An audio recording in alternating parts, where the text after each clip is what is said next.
जुलाई 1996 में बेंगलोर के brigade road पर कॉफी कैफे डे ने इंडिया का फर्स्ट कॉफी कैफे खोला, जिसमें फ्री वाईफाई, म्यूजिक और बेटर एम्बियंस के चलते सीसीडी ने अगले 4 सालों में इतनी ग्रोथ की कि पूरे इंडिया में सीसीडी के 200 कैफे और कॉर्पोरेट कंपनीज में 2800 से ज्यादा वेंडिंग मशीन्स लग चुकी थी। लेकिन फिर ऐसा क्या होता है जिससे सीसीडी का डाउनफॉल तो हुआ ही, और साथ ही सीसीडी के फाउंडर वीजी सिद्धार्थ सुसाइड भी कर लेते हैं। तो इन सब की शुरुआत होती है कर्नाटक से। बेसिकली यहाँ टी कॉफी की खेती की जाती है और वीजी सिद्धार्थ का परिवार भी 150 सालों से कॉफी की खेती कर रहा था। और फिर ईयर आती है 1956 में वीजी सिद्धार्थ के परिवार में एक बड़ा फैसला लिया जाता है बंटवारे का। बंटवारे में इनके पिता को 479 एकड़ जमीन मिलती है, जिसमें ये अपने फैमिली बिजनेस कॉफी प्लांटेशन का ही काम शुरू करते हैं। वहीं वीजी सिद्धार्थ अपनी पढ़ाई करने के बाद अपना फ्यूचर इंडियन आर्मी में देख रहे थे। इसके लिए उन्होंने एनसीसी भी की, लेकिन वीजी का ये सपना तो पूरा नहीं हुआ और ईयर 1983 में ये मुंबई आ जाते हैं। और मुंबई में ये करीब 2 साल तक जेएम फाइनेंस कंपनी में काम करते हैं। और काम करते करते इन्हें शेयर मार्केट की अच्छी खासी नॉलेज हो चुकी थी, तो वे कुछ बड़ा करने की सोचते हैं। और ईयर 1985 में वापस कर्नाटक आकर अपने पिता से 7.5 लाख रुपए की फाइनेंशियल सपोर्ट मांगते हैं, जो कि वीजी सिद्धार्थ की फैमिली एक स्टेबल फैमिली थी, तो उन्हें ये अमाउंट मिल जाती है। और वीजी सिद्धार्थ इस अमाउंट में से 5 लाख की तो जमीन खरीदते हैं और बचे हुए 2.5 लाख को शेयर मार्केट में इन्वेस्ट करते हैं। और इसी बीच ईयर 1991 में वीजी सिद्धार्थ की शादी मालविका हेगड़े से हो जाती है। और वहीं दूसरी तरफ वीजी सिद्धार्थ ने जो पैसे शेयर मार्केट में इन्वेस्ट किए थे, वे उनसे पैसे भी कमाने लगते हैं और उन पैसों को भी वो और जमीन खरीदने में इन्वेस्ट करते हैं। और ऐसे ईयर 1993 तक वीजी सिद्धार्थ के पास 3000 एकड़ की जमीन हो चुकी थी। और अब टाइम आ चुका था वीजी सिद्धार्थ की ग्रोथ का। दरअसल 90s के टाइम में ही इंडियन इकोनॉमी लिबरलाइज हुई, तो इंटरनेशनल ट्रेडिंग के मौके सामने आए। तो वीजी ने इस मौके को समझा, जो कि वीजी के पास अब 3000 एकड़ से भी ज्यादा की जमीन हो चुकी थी, तो वे उसमें अपने फैमिली बिजनेस कॉफी प्लांटेशन का ही काम शुरू करते हैं। और 2 सालों के अंदर ही वीजी सिद्धार्थ इंडिया के सबसे बड़े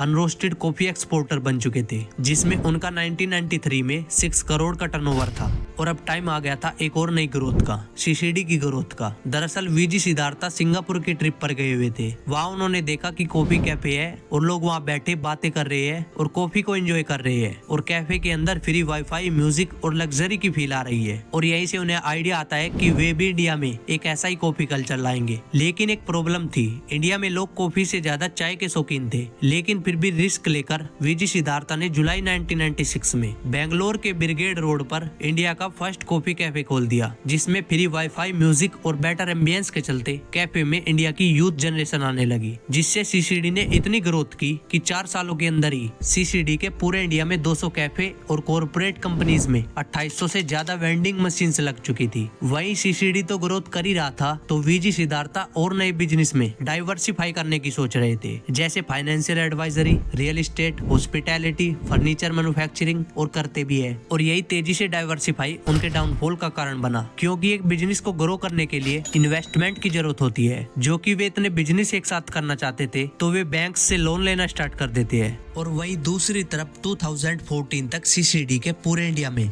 1400 से ज्यादा आउटलेट खुल चुके थे। और इसी टाइम पर स्टारबक्स भी इंडिया में एंट्री कर चुका था। वहीं वीजी सिद्धार्थ के हर प्रोजेक्ट को इन्वेस्टमेंट की जरूरत तो थी, साथ ही वीजी सिद्धार्थ हर प्रोजेक्ट को खुद ही ऑपरेट करते थे, जिससे उनका ध्यान हर प्रोजेक्ट पर बटा हुआ था। और ऐसे लोन का अमाउंट भी बढ़ता जा रहा था और वीजी सिद्धार्थ धीरे धीरे एक डेब्ट ट्रैक में फंसते जा रहे थे। हालांकि वीजी ने कर्ज को कम करने के लिए अपने कुछ बड़े प्रोजेक्ट्स को गिरवी भी रखा, लेकिन अभी कुछ ऐसा होने वाला था जिससे सीसीडी का 7000 करोड़ के कर्ज के साथ कंप्लीट डाउनफॉल हो गया।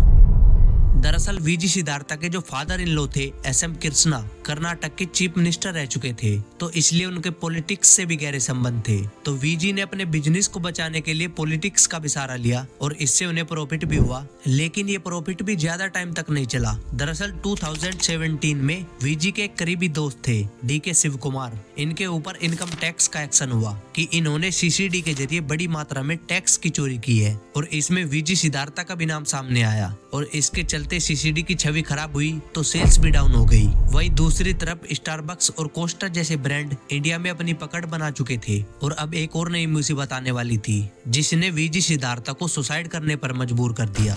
दरअसल 2018 में एक IL&FS फाइनेंशियल कंपनी थी जिसका 91,000 करोड़ का घोटाला सामने आया और इस कंपनी ने कर्ज को देने से भी हाथ खड़े कर दिए, जिससे बैंक्स के फंड्स डूब गए और इस घटना का CCD जैसी कंपनीज पर सीधा असर पड़ा जो सिर्फ लोन्स के सहारे चल रही थी। इस घोटाले के बाद बैंक्स अब सतर्क हो चुके थे और अब बैंक्स हाई रिस्क कंपनीज को लोन देने में हिचकिचा रहे थे। जो CCD पहले आसानी से लोन हासिल कर लेती थी अब पैसों की तंगी में फंस चुकी थी। अब ना तो नए कैफे खोलने के पैसे थे, ना ही लोन चुकाने के, और सप्लाई चेन को भी मैनेज नहीं कर पा रहे थे और इन सब से VG सिद्धार्था की मेंटल हेल्थ खराब हो रही थी और जुलाई 2019 में VG इन सब से हार मानकर सुसाइड कर लेते हैं और अपने पीछे एक सुसाइड नोट छोड़ जाते हैं जिसमें लिखा था कि वे अपने एम्प्लॉयज और इन्वेस्टर से माफी मांगते हैं कि कर्ज के आगे वे हार मान चुके हैं और ऐसे CCD का डाउनफॉल हो गया।